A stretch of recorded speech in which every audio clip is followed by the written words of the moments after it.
मित्रों, महाभारत एक ऐसी कथा है जिसे हम जितना जाने और समझेंगे उतना ही हमें इस काव्य के रहस्यों के बारे में पता चलेगा।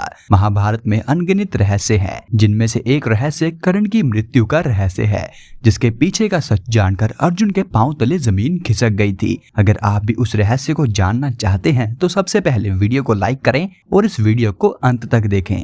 यह बात तब की है जब अर्जुन ने कर्ण का वध कर दिया था। वध करने के पश्चात जब अर्जुन अपने शिविर में पहुंचे तो श्री कृष्ण से कहने लगे, हे केशव, कर्ण को अपनी धनुर्विद्या पर बड़ा ही घमंड था, लेकिन आज मेरे तीरों ने कर्ण के उस घमंड को चूर चूर कर दिया। वो हमेशा ही हमसे बराबरी करना चाहता था। जिस कर्ण का सर पांडवों के आगे कभी नहीं झुका, उस सर को मेरे तीरों ने अलग कर दिया। अर्जुन की इन अहंकारी बातों को सुनकर श्री कृष्ण अर्जुन को आईना दिखाते हुए कहते हैं, हाँ पार्थ, यह सच है कि तुमने कर्ण को कई बार हराया है और अंतिम महानिर्णायक युद्ध में भी तुमने कर्ण का वध किया है, लेकिन इसका यह मतलब कदापि नहीं है कि कर्ण एक श्रेष्ठ योद्धा नहीं था।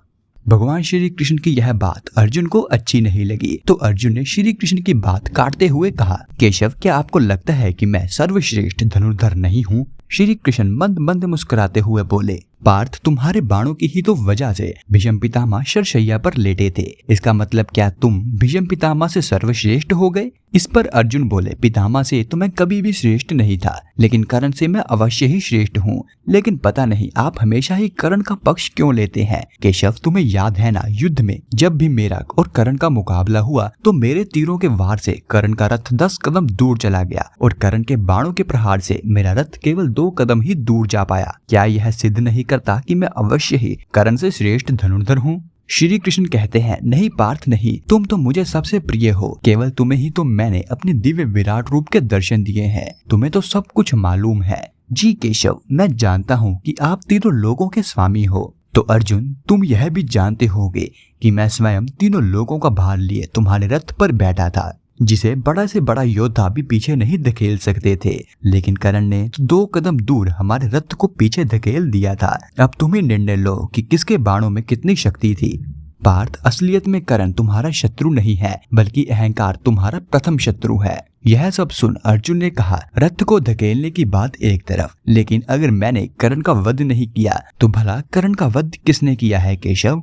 इस पर श्री कृष्ण कहते हैं, हाँ, यह सच है कि तुम्हारे बाणों के ही प्रहार से कर्ण का वध हुआ है, लेकिन तुम तो कर्ण के वध के एक माध्यम हो। दरअसल कर्ण ने झूठ बोलकर परशुराम जी से शिक्षा ली थी। कर्ण ने खुद को ब्राह्मण बताते हुए परशुराम जी को गुरु माना था, क्योंकि परशुराम जी केवल ब्राह्मणों को ही शिक्षा देते थे। लेकिन जब परशुराम जी को पता चला कि कर्ण ब्राह्मण नहीं है बल्कि एक सूत पुत्र है, तो परशुराम जी ने कर्ण को यह श्राप दिया कि जब भी तुम्हें मेरे द्वारा दी गई शिक्षा की सबसे ज्यादा जरूरत होगी तो तुम इसे भूल जाओगे। और युद्ध में भी सभी घटनाओं का एक साथ घटना ही कर्ण की मृत्यु का कारण बना। ब्राह्मण के श्राप के कारण कर्ण के रथ का पहिया भूमि में धंस गया और परशुराम जी के श्राप के कारण उन्हें अपनी शस्त्र विद्या याद न आई और इस दुनिया के सबसे बड़े दानी ने अपने धर्म के लिए अपने प्राण ही दान कर दिए। अर्जुन, तुमने कर्ण के अंदर झांककर नहीं देखा। दरअसल कर्ण की आत्मा भी एक महान आत्मा थी। तो मित्रों, यह था आज का वीडियो, और अगर आपको वीडियो पसंद आया है तो वीडियो को लाइक जरूर करें और ऐसे ही वीडियोस देखने के लिए चैनल सब्सक्राइब करना ना भूलें। और यह वीडियो देखने के लिए आपका